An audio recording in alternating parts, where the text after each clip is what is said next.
Hamas launched a rocket missile on the Israelites, starting a war that is crashing the global economy now. Hamas will understand that by attacking us, they've made a mistake of historic proportions.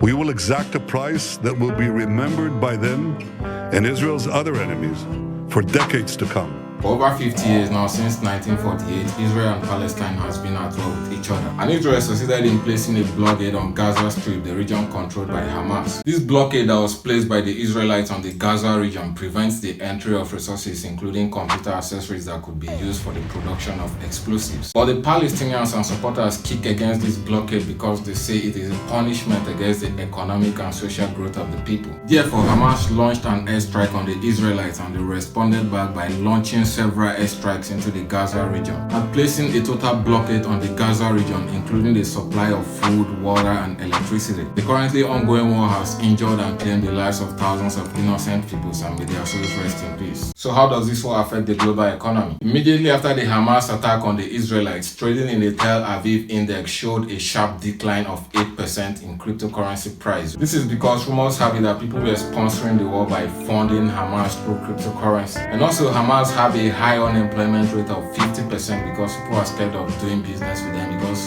war is always looming in this region. And with the war currently going on, it means that the unemployment rate will increase in both Hamas and Israel because people doing business with them are returning back to their home countries for their lives. Right now, it is quite obvious that the Palestinians are supported by Iran and Libya, and the Israelites are supported by NATO countries. And all these countries control large global energy resources. Therefore, the stronger this war gets, the greater the difficulties of the supply of these energy resources, which will in turn affect the oil prices, leading to an upward wave in price from $90 to $100 per barrel. And what does this mean? It means that the increase in oil price will further accelerate inflation, and the global central banks will in turn increase the key rate. And what happens whenever the global central banks increase the key rate? It means that the demand for global economy will definitely reduce, and that is why I don't like war, because the occurrence of war will always lead to the deterioration of the economy. Now that the war is looming and the global economy is deteriorating, nobody knows what will happen next. So watch this next video on how to make your first $1 million from YouTube. See you there.